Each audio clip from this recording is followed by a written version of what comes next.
Welcome to another edition of the Basketball Teacher Podcast. Our mission is to bring you discussions on a wide array of topics in the coaching world to grow players on and off the court. You can connect with us on YouTube, Facebook, and Twitter, and also reach us directly through email at basketballteacherpodcast@gmail.com. Now, here's your host, Coach Mike Hernandez. Welcome back, everyone. Thank you guys so much for joining us here for another episode. As always, wherever in the world you're listening to us from, whatever platform you guys are listening to us on, thank you guys so much for the support. Thank you for all of the emails, the messages, all of the interactions that you've had with me about topics and feedback that you've given me. It's all great. I really do appreciate all of that. Keep that coming. And I am really excited to talk about this episode today and talk about this topic today because it's something that I've had conversations with previous guests who've talked about this particular area of the country basketball wise. And I also know that a lot of you as listeners are coming from some very competitive areas. I've had guests, many of which who talk about the competitive environment that they're in. And I know that many of you listening also are in these very competitive regions or competitive districts where you have to be ready to compete year in and year out because you're going to be going up against great competition. And I know that a lot of you guys are looking for some ideas about how do I make sure that I'm ready to compete year in and year out, knowing that I'm going to be playing against some great teams and I can never take a game off, never take a day off, and I have to, be at my best and make sure that my team's at my best. So that's kind of what we're going to get into today, the idea of having that competitive team when you're in a competitive league, when you know that you have to be ready year in and year out and you can't ever, take your foot off the gas, so to speak. So that's what we're going to get into today. I am very happy to be joined today by a very, very busy individual, as I kind of probed him a little bit before we started recording. Not only is he the head boys basketball coach at the St. Mark's School, he's also an assistant director of athletics as well. Very happy to be joined today by Coach Justin Perron. Coach, really appreciate you being able to come on and talk to us today. How are things going? Thanks for having me. All is well here, Great. and everything's great going on spring break. How about yourself? Everything good? Everything's good, Coach. And talking hoops, what more could I want, right? Exactly. It's great. Coach, let's start with your basketball journey and your coaching journey. Where has this great game of basketball taken you, and ultimately, how did it lead you to St. Mark's School? Yeah. So this was my 11th year in coaching. First year though as a head coach in my own program. But grew up and still am son of a coach.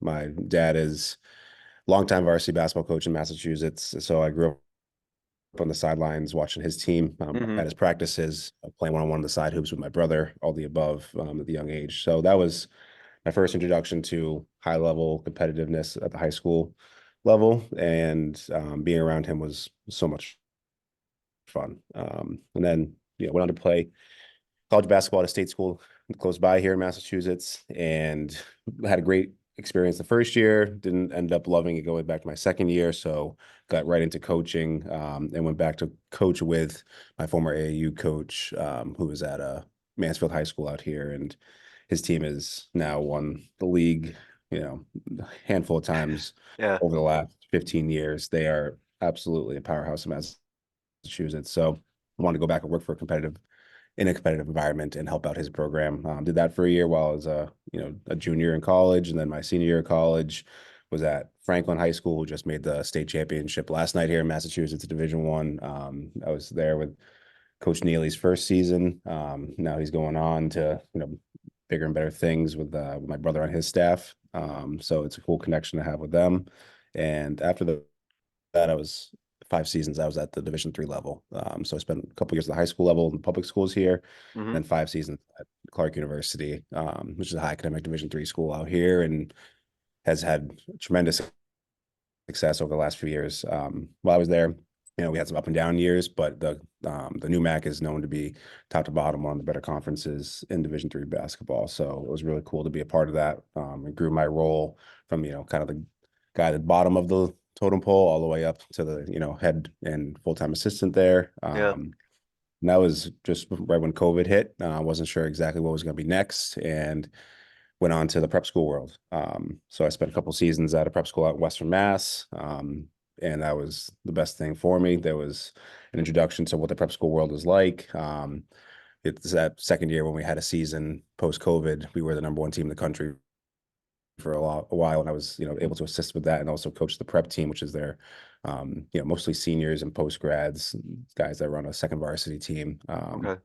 And then from there, was able to get onto St. Mark's. The coaching staff was moving on at the last school, and figured, put my hat into a school that I had some prior knowledge of, understood the basketball history here, and then also was able to grow my role as an assistant athletic director on top of being the basketball coach. So those two things lined up really well. But I knew that the first year I was going to be the assistant for the head coach. That was last Mm-hmm. year. As an assistant, that was really actually super beneficial for me, because I was able to understand the school better, understand the relationships with basketball, what it Right. looked like at the school, and then also get relationships with the students, and the players. So that way, when I did take over as the head coach, there was already some familiarity there.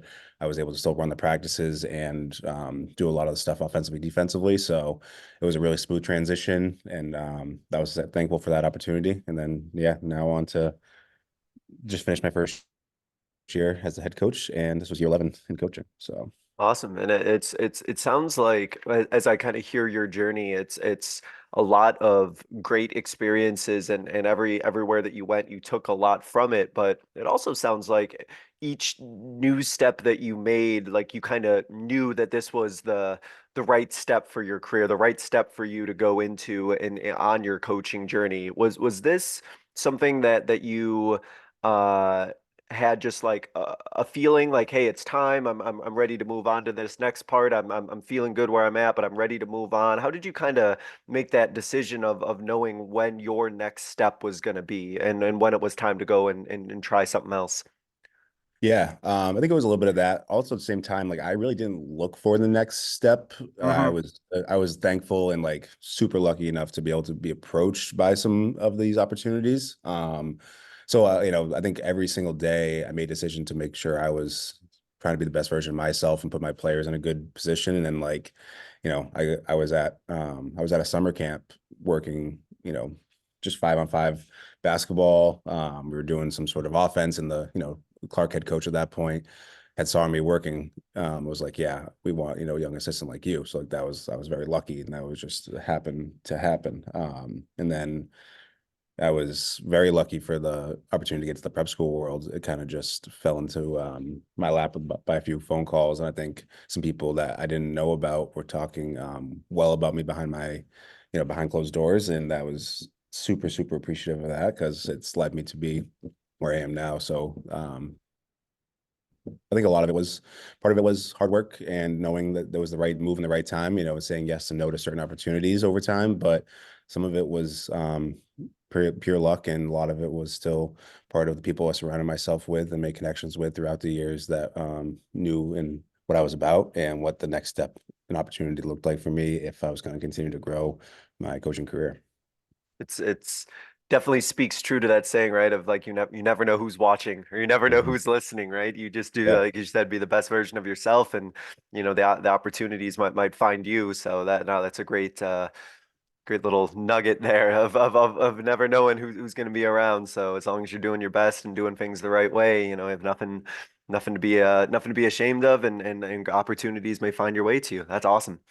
Yeah, I appreciate it. Let's talk about your scouting process. I know that's something that you're interested in, you're passionate in. I know it kind of ties into our topic too, about if you're going to be in a competitive area, in a competitive league like the NEPSAC, you're going to need to make sure that you have a really solid scouting process. So talk about what, in your opinion, goes into creating that effective game plan for your opponents. So how do you devise your game plan, and what do you think makes a game plan effective? Yeah.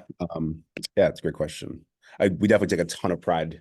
I take a lot of pride in this personally, of making sure the scout is um, correct. And every word is intentional. Every single thing we do to lead up to what the final version of it is, the printed version that the players see, is absolutely correct. So that way, yeah, there's no miscommunication about Hmm. regarding certain players, people, actions, all the above. But like it starts in the off season, where I take I take tons of like year-long mental notes on rosters, right? Like who I'm seeing who has new players. At some different summer showcases events, I always notice who's in our league and playing for different teams, AAU wise, different teams at different events. So that way, like I can, just as much as I'm watching my own guys, I'm watching everyone else too and seeing what their progress looks like and if they have a new skill set or if they have a new player, how they're going to use that player. So I take year-long mental notes. And that way, when I get to the season, I already have some sort of established an identity of how I want to guard certain people, and all the above. Hmm. So I think that's where it starts. But then as we get into the year, we really try to hit on all the ways that players learn in each scout, right? So we talk about how everything can be written. We also are going to talk about it out loud. We're going to walk through it. We're going to, watch film about it. We're going to also ask questions, and have them give an opportunity to have like an open space that they can ask questions back. So like that way, if a player learns best, through seeing it or through doing it, they're going to do that just as much as they are going to read it. So we hit all those in each scout. So to build that up, we do personnel, we do some team trends, do all the sets actions. We'll talk about how they'll defend us, and we do that all over the most recent game. But then I watch, an earlier season game of a common opponent. I'll watch a close game.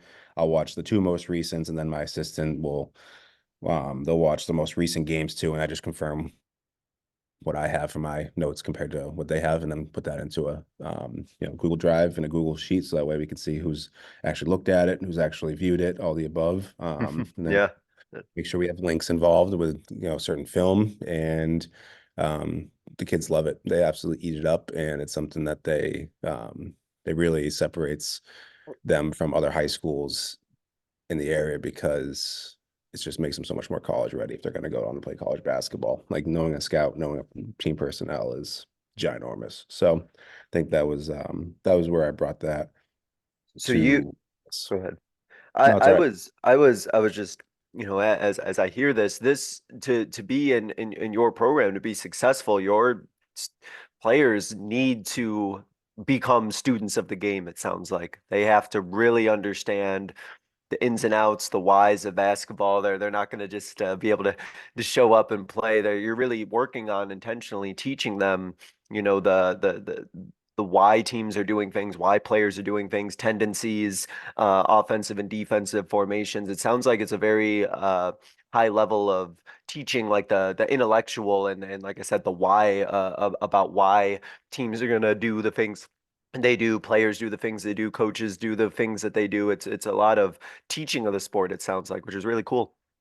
Yeah, 100%. I mean, I'm the son of two teachers. I got my master's education. Like that is like it's a part of basketball that absolutely is fun to me, and understanding the why behind things is super important. So I think that's yeah, it just helps also players grow cerebrally, like as much as they can work on skill sets, in the gym for hours and days. The minutes that you are absolutely diving into a scout, an opponent, all the above, those are the ones, late in game, you're going to know what a team's going to run, the name of a certain play. You take those tendencies away. And I think that's a reason why we were so much more competitive this year than we were the previous few years. So With all of the scouting that you do and all of the uh, stuff that you're taking in and writing down and watching, how much of that, I know it's kind of hard to break it down into a percentage, but how much of that are you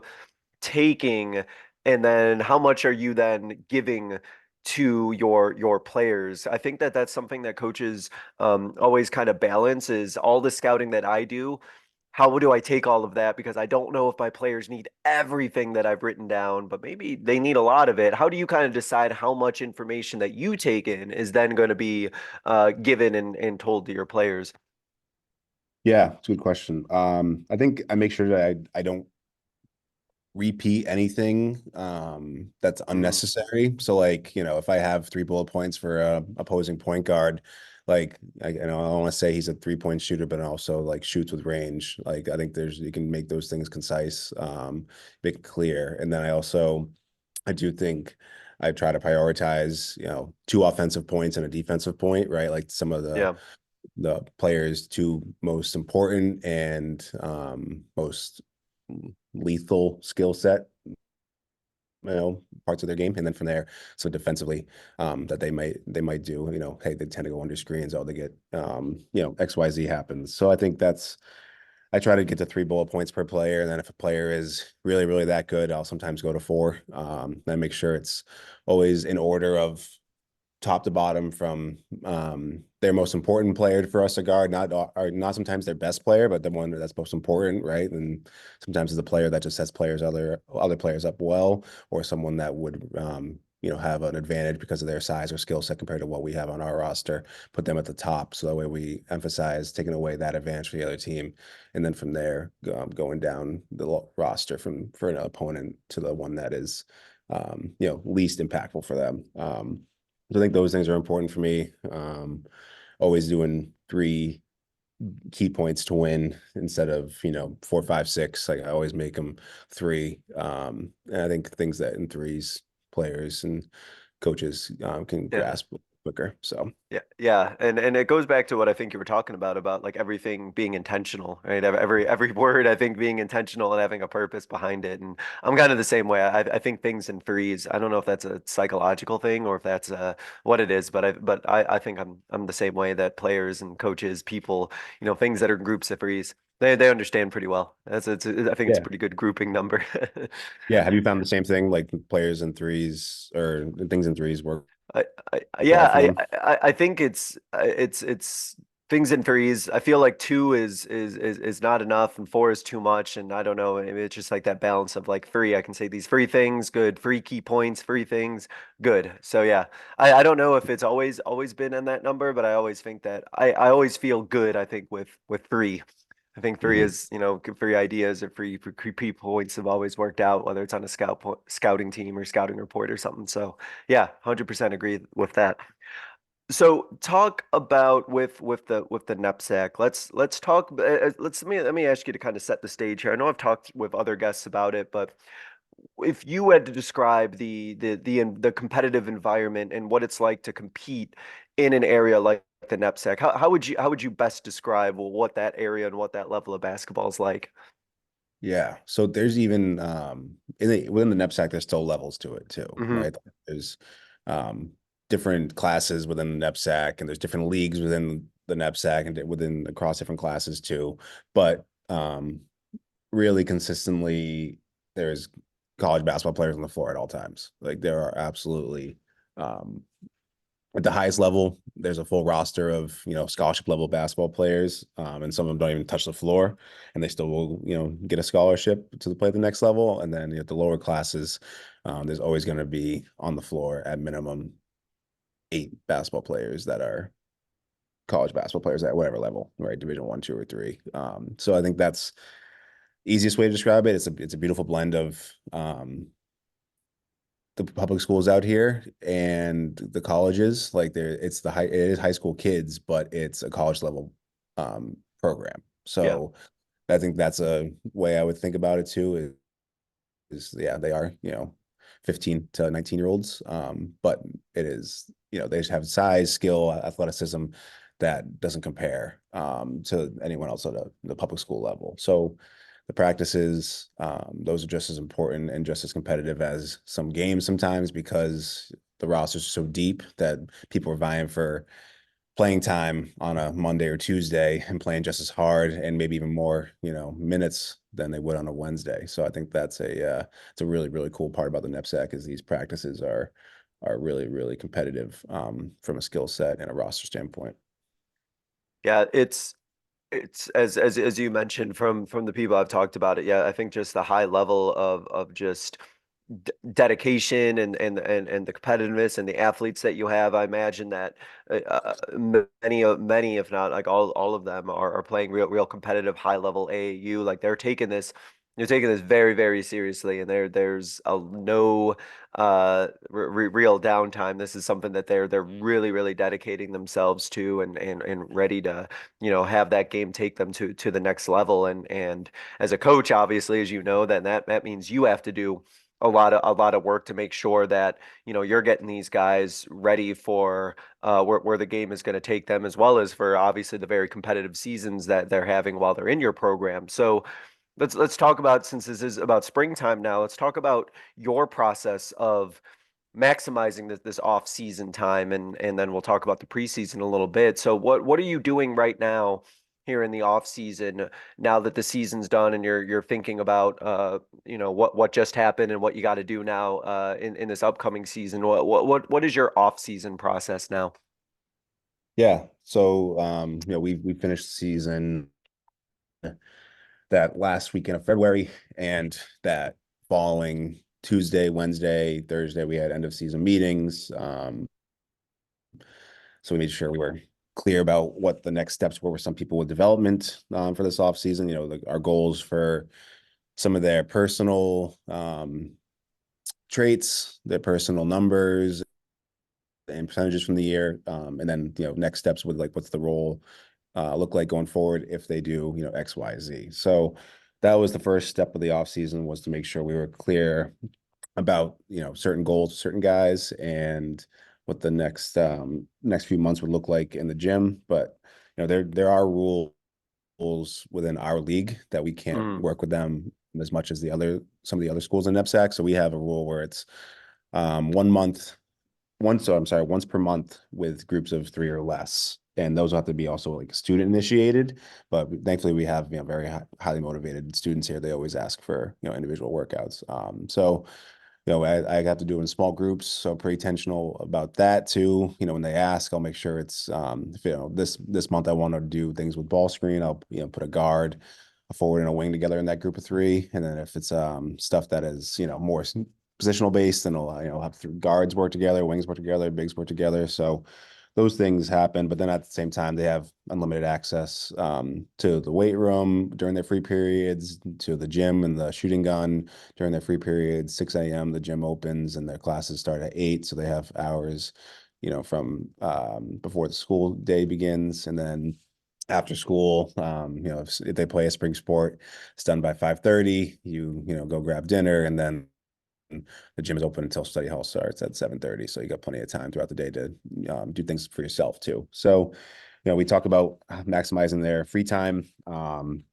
We're starting to gear up for the summer showcases, the NEPSAC showcases. That we have 2 weekends we play together as a team. I'm able to coach them in front of 250 to 300 college coaches. So it's pretty awesome. We get to play 6 yeah. games together in the summer, and that's a big time for us to start forming bonds, running our stuff, adding in the new players that are coming in. So that's a big part of this spring into summer. And then yeah, when we come back, they also will have a bunch of stuff going on in the fall. But that's kind of what's going on this spring and into the summer. And with that, how much of the plan that you're making with them about what it is that they're working on, how much of that comes from these meetings that you have when you're meeting with your players at the end of the year? Are you kind of using that time to, talk about what they want to do going forward? How do you kind of make sure that the plans that you're kind of devising for them are meet what you want, but also what the players are looking for as well? Yeah, for sure. So, yeah, I mean, I have a partnership with all these guys individually, but then also a collective Hmm. goal for the team. But I think they all have individual goals they'll come in with, but at the same time, does that match the role they have? So that's where, like, if they say they want certain things, but that their current role doesn't give them that, we work on working toward those personal goals they have, but also making sure we're smart about not giving them more they can bite off than they can chew. So that way, like, yeah, like a guy wants to become an amazing shooter. Well, your role for us is more of a pick and roll guy with a rebounder. Like, yeah, I want you to obviously shoot, but at the same time, do the things that you're gonna have success with here. So Yeah. talk about that with them. We talk about what that looks like an AAU scene too, like making sure they like not just picking a team for the name, right? Picking it for what they're doing on Tuesdays, Wednesdays at Hmm. practice, doing that on Thursdays when they're in the gym by themselves, those type of things. So I think, yeah, we do talk about what those guys want individually, but it's also within the role that they're gonna have on our team. So that way, yeah, my guy's not doing things in the off season and coming back, and then you know the other skill set that made him really good this past year is Yeah. now just a little bit. So Right. It's been neglected or anything like that. Yeah. exactly. But yeah, that so they have some. They absolutely they will come with ideas. They'll come with things they want to do, and we have those conversations at the end of the season, but also just weekly when I see them in the hallways or they come by the office, anything like that. I think that's the cool part too, is they have ability to come and chat with me at all times Yeah. of the day. So they come in, they'll talk hoops, they'll talk anything, but it's always the end of it. It's just it shows we have a good relationship and bond between Mhm. teammates and the from top down. So. And with that, as a coach, right, you need to, stay sharp. You need to make sure that you're doing your due diligence, knowing that, it's you got to be ready for what's coming up in next year, and making sure that you have your, you know, coaching skills themselves improving and staying sharp. So as a coach, as you're kind of tackling this coming off season, what are you doing as a coach to kind of continue to work on your craft and continue to kind of prepare for everything that's going on the next year, knowing that you even as a coach can't, take any time to not improve. You can't stay stagnant yourself. What is it that you're looking to do to kind of continue to build up who you are as a coach? Yeah, so I think personal development is a lot with Hmm. reading. Love good podcasts. Yeah, always reading, always listening. I watch any type of basketball. I watch anything that's on television. My wife's a Division III assistant coach as well, so we'll watch just as much Oh women's yeah, basketball that's as we great. do men's basketball. So yeah, anytime there's something on TV that involves the sport we're watching it. So I think that's a really, really cool part of this off season is to not watch my team play, but also watch other people coach and I'll watch other people play. But I also do plan. I already started watching all of our games back, and we lost 10 games by 5 points or less this season. Ooh, yeah. So I wanted to study all those, figure out the why, figure out the how. And that's a hard thing to do, but it's a huge thing to do. So I think that's definitely part of what I'm doing this year and this spring, and on top of just having continual conversations with anyone in the area that I'm friendly with, or just meeting that it's a college coach or a prep school coach or high school coach that has had a hand in some sort of success at the sport. So yeah, conversations with him and studying myself.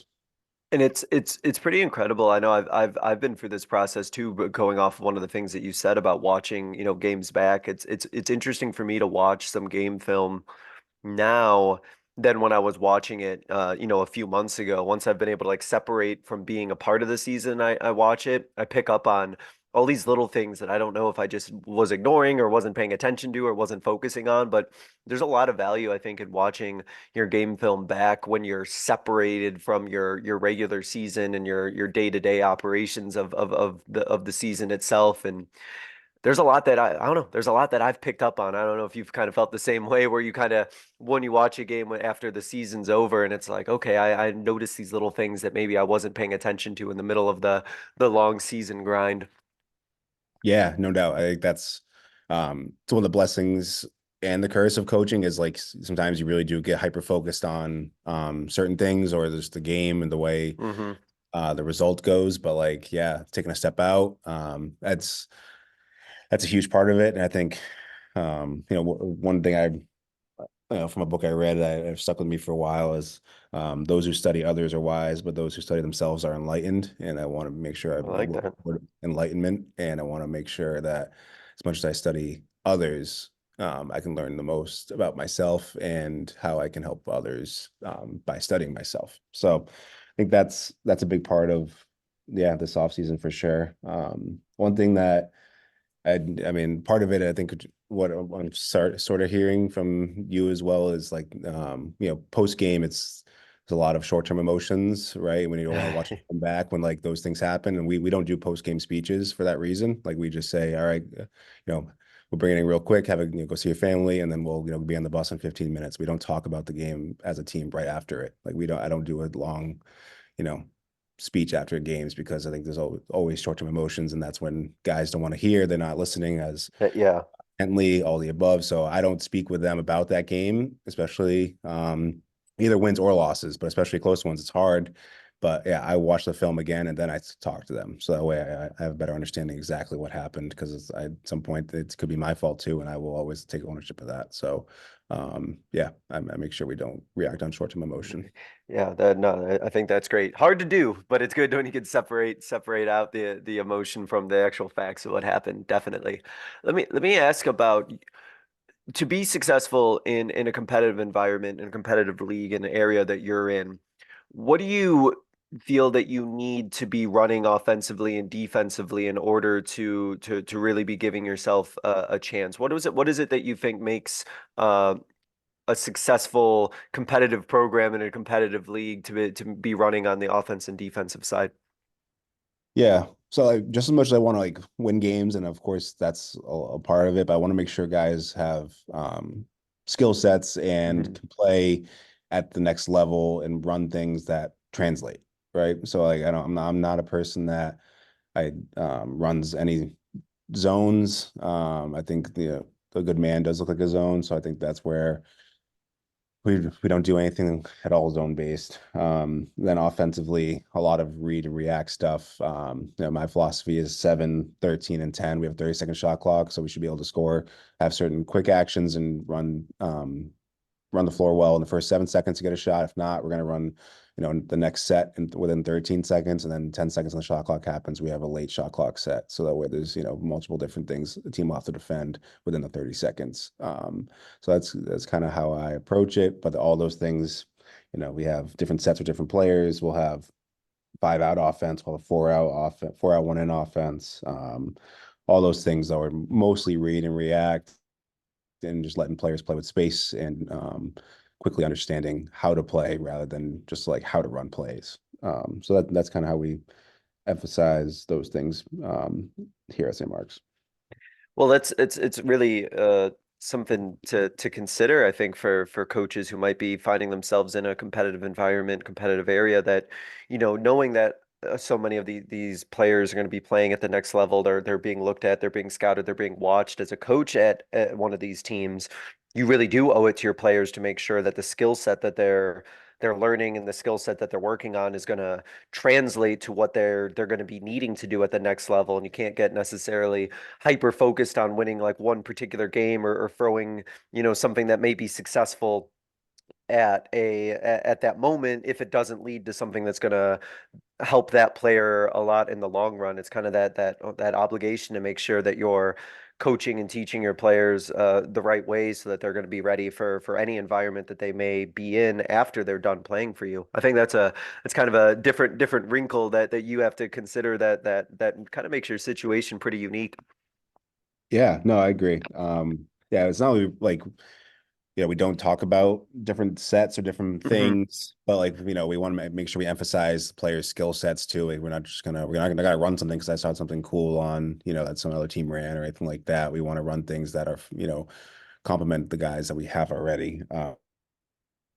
So that we don't really head up like start with any special systems or have different sets for different teams, but obviously we have like deliberate reads and emphasis on certain matchups, so we can compete against the better teams. But the best teams in our league, in our area, they switch really well. They have some great one-on-one defenders. They'll have some length around the rim, and they finish possessions with rebounds. So I think that's a key across the board here in the NEPSAC. Is I think best teams do that type of stuff defensively.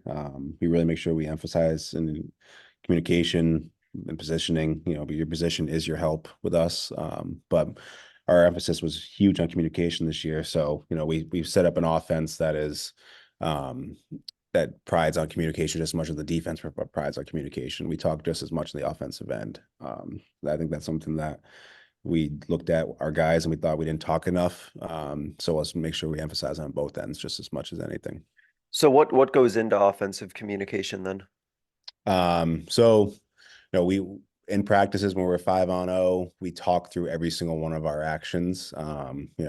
And we have a number system with our offense, and that's something I've brought from a few different coaches that I've seen do in the past. And these numbers mean a lot of things to us, but they shouldn't, unless another program knows about it, they don't really mean anything else to the opponent. So when we're talking numbers out there, we're communicating different reads, actions, 2-man, 3-man, single man cuts, all the above. So I think all those things go into, being a great communicator by talking, but also you got to hear and listen to what everyone else is doing. So that way we know proper spacing, proper reads on these different cuts and actions.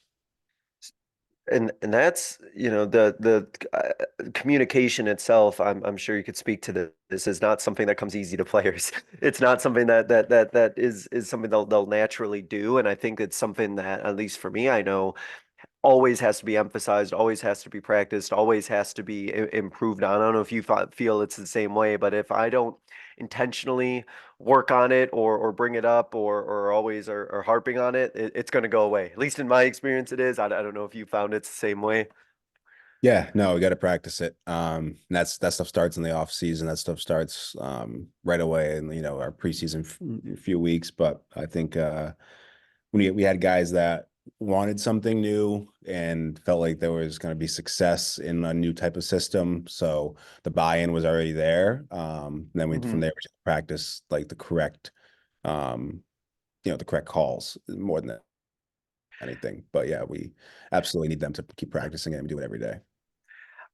How do you balance uh, being somebody who takes pride in what you run offensively and defensively and believing in we're going to run what we run because we believe that if we run it well, we'll be ready for everything versus needing to adjust or change things based on what your opponents are doing? How do you kind of balance that idea of changing based on who you're playing, what you want to do a little bit, or tweak what you want to do offensively and defensively versus this is what we're going to do and we're going to and if we do it well, we're not worried about what the other team does. What's your kind of philosophy or balancing act with that?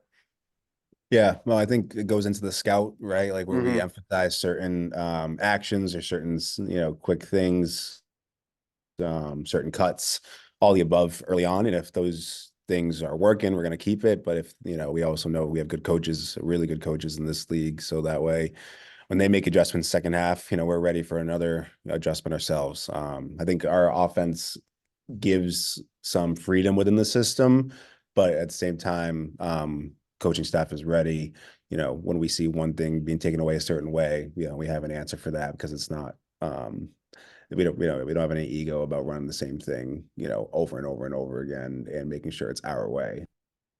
It's Yeah. not about that.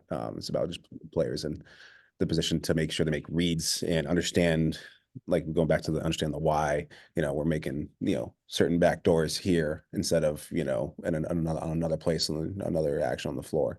So I think, the adjustments come as the game happens, they'll come, pregame, they'll come in the scout, all the above, but then Hmm. from there, as we see how other teams are defending things, but then also for us, how other teams are attacking us. We have to switch up matchups. We got to switch up how we're guarding different things, different actions. I think that's a really, really fun part about coaching is, the in-game stuff and seeing how a team is taking away certain things or we have certain things open on our end because of how another team's defending us. Yeah, that as I've said a couple times, that chess match, that counters and counters to counters and things like that. Those little battles that are always going on. No, that definitely that is the fun part. Talk about your practices and what goes into making sure that your practices are effective, knowing that you got to maximize your practice time because of how competitive everything is. How have you planned and executed your practices in a way that you feel is really making sure that your players are where they need to be at the end of that practice? Yeah. So I mean, I took this approach from my mentors, John Carroll, who, it's the you, us, them approach. And, we do a third of on you and your skill set, making sure we do some skill-based work in every single practice, whether it's different guard big breakdowns, whether it's different stations, whatever the team needs that day, tons and tons of shooting. We're doing a ton of that in the first third of practice, and then we'll do a third about us and what, we need to work on as a team, whether it's, transition offense, defense, things on offensive, defensive half court sets, all the above. And then the last third is, if we have a scouting report, we'll do a, third on them, the opponent coming up. So we break it down that way. Definitely don't lose sight on development, shooting, competition with any of that. We schedule pretty much everything down to the minute because we have to. We get very limited time in the gym just because of the way this the school day breaks down. And then we emphasize winning and have particular points for particular things on the day, whether it's assisted threes, stops, offensive rebounds. But then kind of similar to football, we really make some days more physical than others. And if it's 2 days out before a game, we're going to be really physical or go hard on a Monday. Then we're still going to compete, but not go as physically grueling stuff on a Tuesday before a game. But yeah, and I think it's a cool way to approach it. The guys liked it. They loved hearing them in the postseason meetings. A lot of them really, really love the skill development daily. It wasn't like we knew we weren't losing sight on keeping them sharp throughout the year and just doing team-based stuff. Like we want also all of them to be able to get better as individuals too.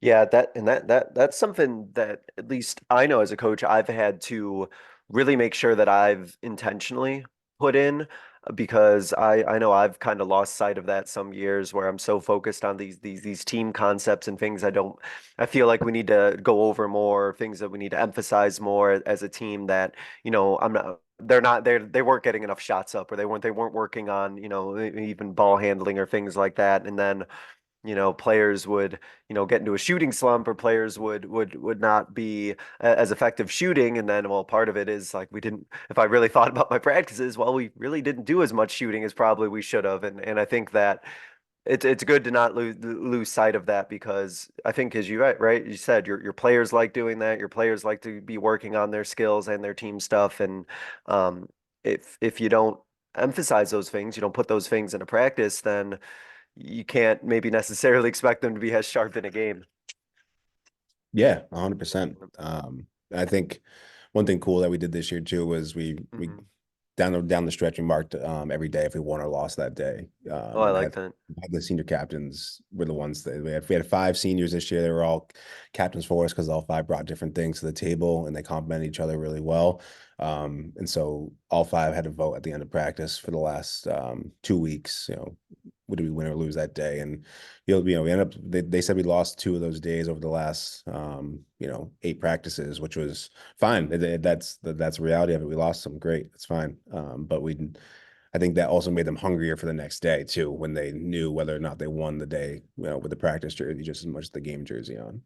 How do they decide what goes into a win or a loss? Do they give their rationale for that? Because I think that's really, really interesting. Some of them did, yeah. Like there was one practice where we were unbelievable for 88 minutes, and then the last 2, couple of the players just weren't as competitive. They didn't finish it well, and that's all it took. So I think that was a couple players noted that right away, and they said, "Yeah, we did not finish this practice well. We were amazing for the first, first 88, but then the last 2, we fell apart, and that's all it takes on a game day too. So yeah, we lost these practices. So like that was great to hear. I knew right away they had some awareness. They weren't just valuing the first 88 over the last 2. Like the whole 90 mattered more to them than the first 88, which was great. And then I thought the days they won it, they knew right away. Like they were absolutely present from minute 1 to minute 0 or minute 90, and then I think that was great, and the guys understood it right away what a winning day felt like compared to a day that we maybe weren't present until the clock said 0. That's a great way also to give your players that more ownership of the program, and that greater level of buy-in when they know they have a voice into whether or not, something like a practice was successful or not. I think just those ideas and those ways to empower your players really is something that your players want and they value a lot. And from your experience, definitely when you kind of give them that sort of power or ability to do that, that they'll take it seriously, and they'll be really honest. And what a great feeling, I imagine, as a coach, to know that your guys are being leaders and being honest, and have that ability to reflect on something like a practice that almost was great, but then kind of just fell apart there at the end. Yeah, no, that stuff will always outweigh winning or losing a Wednesday or Saturday. Like those, because those guys are now developing the awareness, the leadership, the communication skills that will take them way farther in life than a basketball, game would. But now the goal is moving forward is to blend those two things together. So I think that's a great place we're starting, and the first year here, making sure these seniors really left this place better than how they found it. And then making sure they inject, the desire to really, really win the day every single day into these really, really talented sophomores that we have. So Yeah, and you're going to need, as we kind of think about, having a team that's competitive and is ready to compete, every day. You're going to need those leaders. You're going to need those guys who really take pride and ownership of the program, and hold everyone accountable, hold themselves accountable. Like, you're going to need a real player-led team if you're going to want to be competing, week in, week out, I imagine.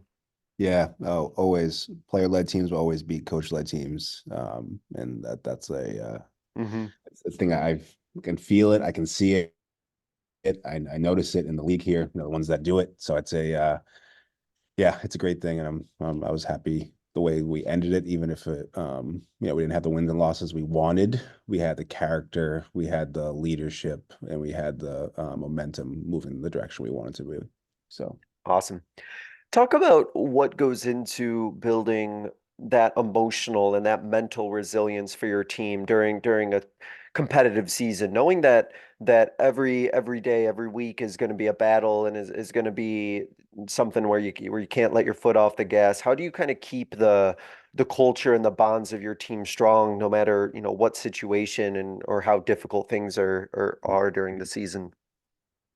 yeah, well, I think a lot of it starts in the off season with the relationship building, right? The bonds between them, the bonds between me and them.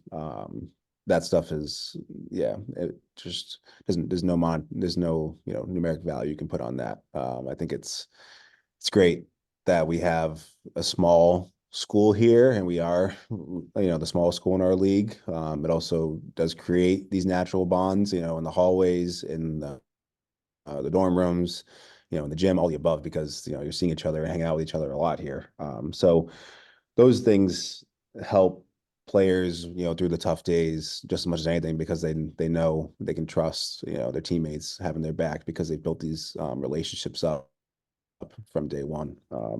So I think that's how we do it, as a school. But then for me, I want to make sure I learn pretty early on how each player ticks, how they react Hmm. to bad days. I think that's really important for me, is when I recruit guys, I want to go out and see them on a bad day more than anything. I want to see them. I want to coach them on their bad days just as much as I want to coach them on their best days, because it's really easy to coach a player when he's having, 20, 10, hasn't missed many shots, all the above. But the days that, the ball isn't going in, who's the person they are, how they're reacting to those negative things. So that's a big part of making sure I recruit the right people, to make sure that this culture keeps moving forward and this program keeps moving forward.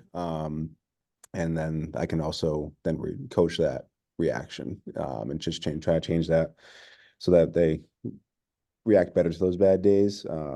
But yeah, we're also pretty clear about what we allow and don't allow with body language, verbal language. We want to make sure we keep humor involved. We have some great young men, in the program. So we want to make sure those people are highlighted, for the things they're doing just as much outside the court as they are on the court.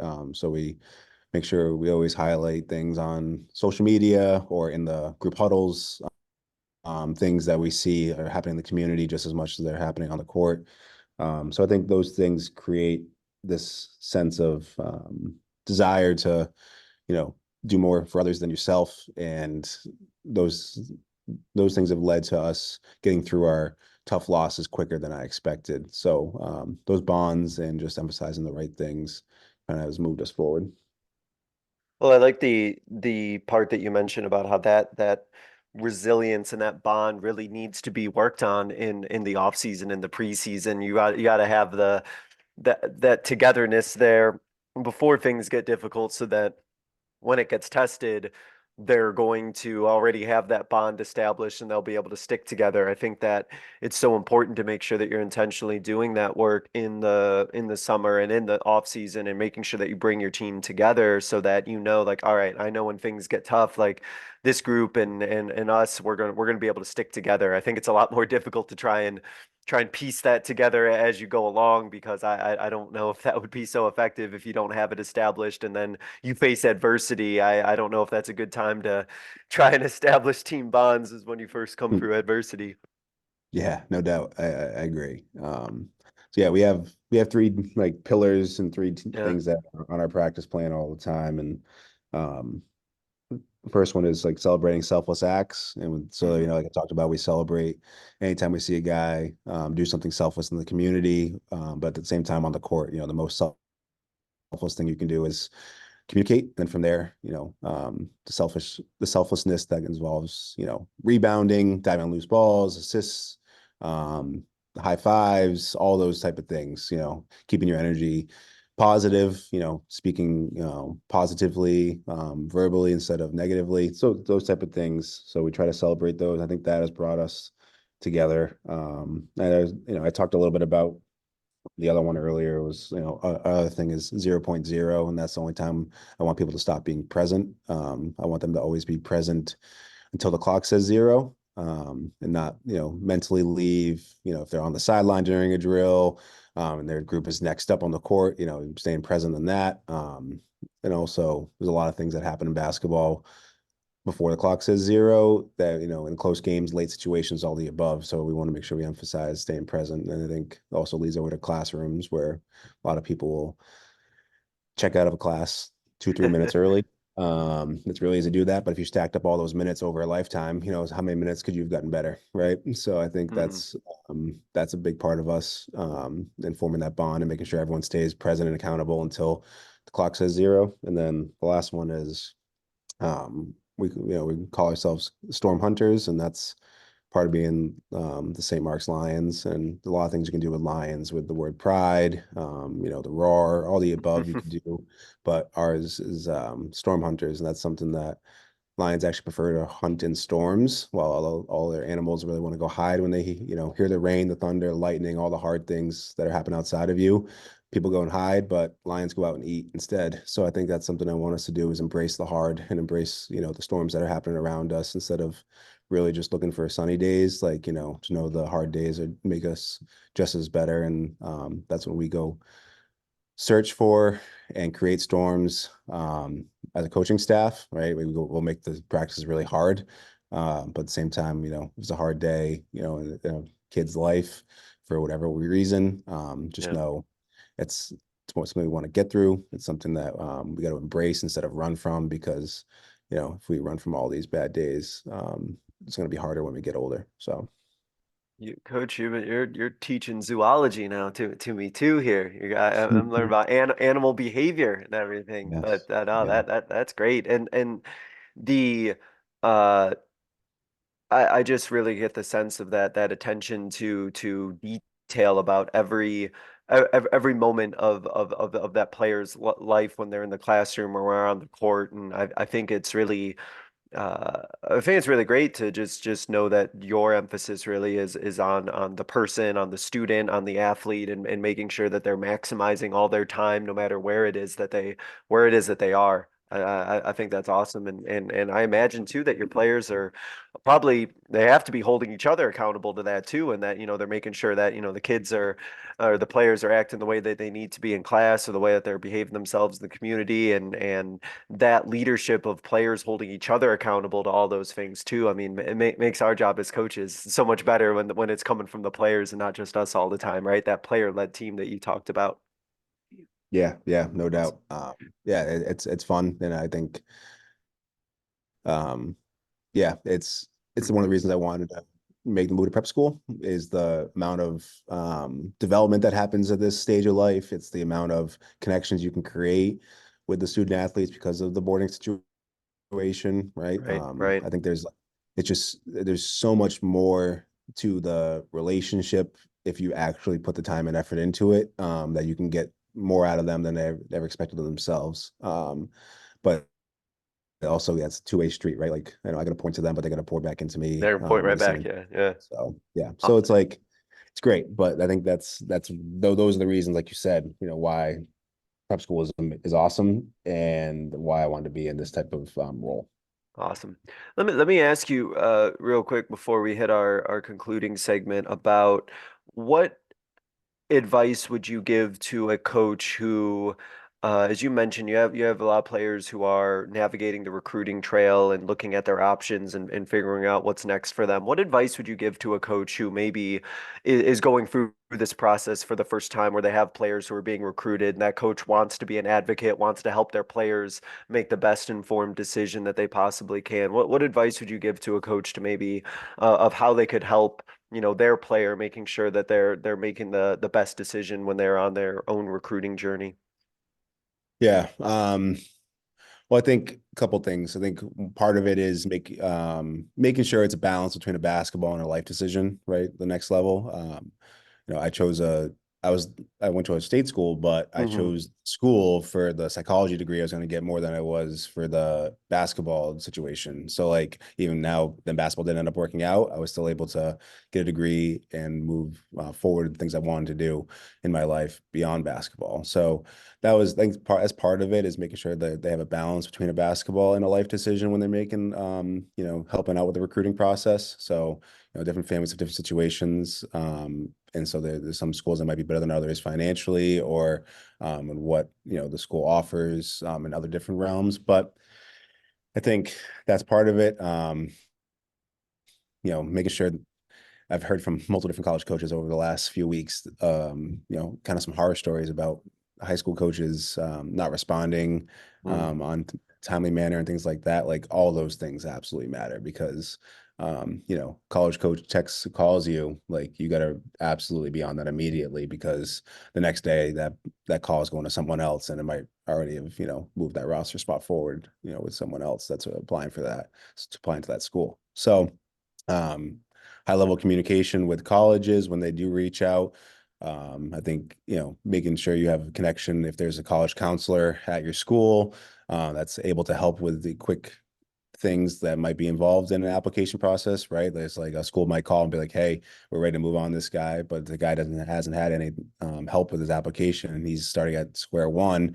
It's going to take a few weeks when another kid, across the country might be ready to go with his application. You never know. So, I think there's help involved at that school that needs to be tapped into. But then, the work that you can do personally with just building up connections, getting a good understanding about what a school may offer a student and their family moving forward.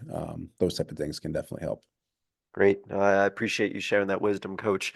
And to wrap up, Coach, there's a couple of questions that I ask every guest. So I'll go ahead and start here with this first one, which is thinking back on your coaching career. And I know there's been a lot of stops along the way on it, but what is a moment that you went through in your coaching career that you think others listening would be able to learn from?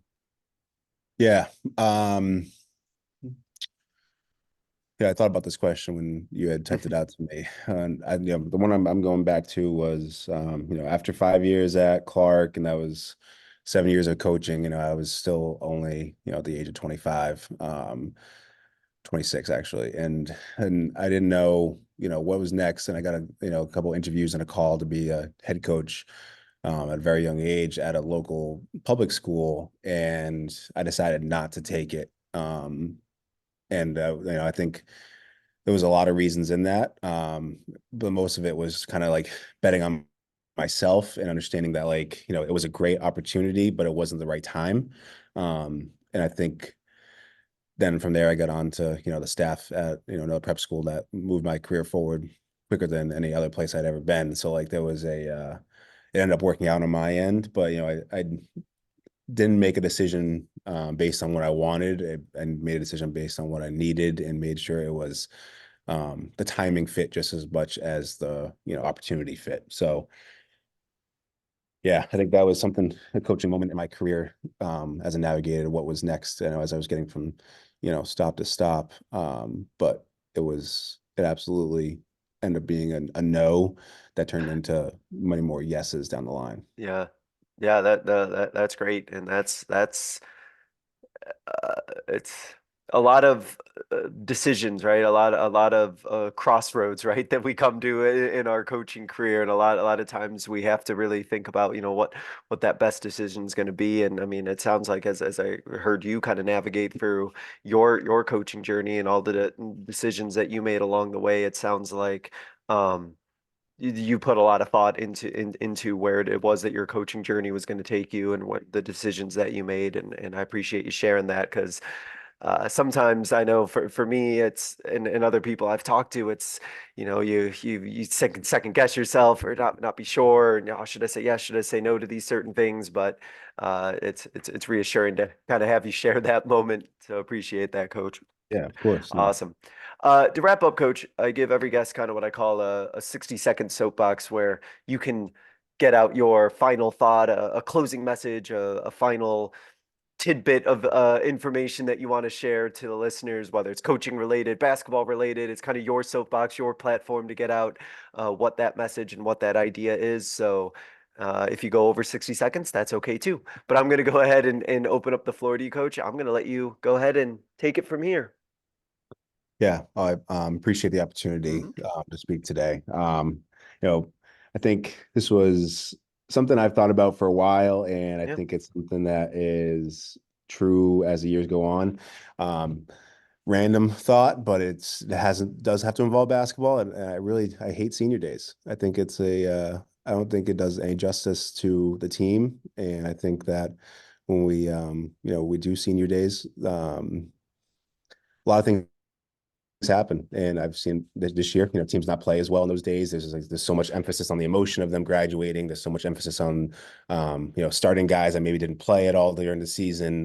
There's different things that just go into all these thoughts and emotions to celebrate them. And then at the end of it, like they don't get exactly celebrated the way they want to because the team didn't play as well. I think um, celebrating them in a different way and not stopping a game beforehand and not taking them out of the rhythm, not doing things that are extraordinary on the day of a game.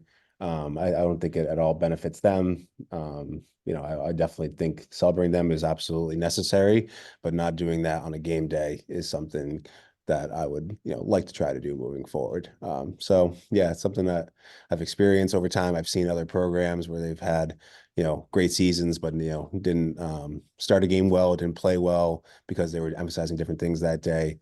And I think it loses, it's lost a lot of touch with, hey, it's a basketball game, and then from there we can celebrate the seniors, beforehand or after. Ooh, really like that you shared that, Coach. You might get a lot of discussion off that point. I Yeah. think you might have opened up a dialogue with that. That's a really interesting thought. I know that it's a very emotional day, senior days, and I've seen what you've talked about. I've seen it go where teams are great. I've seen teams fall apart. I've seen everything, and I Hmm. think, like you said, though, it is a departure from routine. It's a big break from what they've been doing the whole previous season, and I think that could, as you mentioned, could lead to a lot of disruptions or a lot of chaos or a lot of uh, just things that take your team out of its normal rhythm. And I imagine, especially if you're in an environment where your season's going to go beyond senior day and having to go like this whole disruptive route, it could be It could be something that you said maybe goes from celebrating the seniors and celebrating everything to something that's a lot more emotional, chaotic, and maybe not as great of an experience for them as maybe they deserve, sort of thing. That's really interesting. Yeah, yeah. No, I mean, I've seen it done a bunch of different ways, and obviously, when teams have a ton of seniors, like it's cool to celebrate them and all the Yeah. above. And I'm not saying not to celebrate Yeah, them. yeah, I yeah. think that on a game day, we lose sight of everything you've done the last 24 games, for a one day thing that, it could have been much better if it was done, at the end of your banquet or in another way. I think it just, yeah, the game day is not the day to do that. No, I appreciate you sharing that insight. That's definitely something really, really interesting and uh, thoughtful to consider and reflect on. So, Coach, I appreciate you sharing that. Also appreciate you coming on here and talking about your program, your team, and how you've gone through your process of making sure that your team stays competitive and everything that goes on year round from off season to preseason to during the season and practices and everything. It's really great to hear your story and to hear the journey of your program and all of the great things that are going on and just the level of attention to detail and all of the organization and planning and thoughtfulness that goes into making your program what it is. There's a lot that I've written down and a lot that I've taken from this. So I wish you the best. I know what you're doing is a full-time job, let alone the other job that you have going on as assistant director of athletics. So appreciate you coming on and talking to us, Coach. Best of luck the rest of the way, and it was great talking and hearing from you. Thanks for the opportunity, Coach, and appreciated the conversation, the questions, and I've listened to a number of your podcasts. You do a great job, so keep it up, and best of luck with everything the rest of the spring. Thank you so much. Really do appreciate that, Coach, and I appreciate all of you listening. This was another edition of the Basketball Teacher Podcast. We will see you guys next time. Thank you for listening to another edition of the Basketball Teacher Podcast. Make sure to connect with us on YouTube, Facebook, and Twitter, or reach us directly through email at basketballteacherpodcast@gmail.com. Take care, be safe, and we'll see you next time.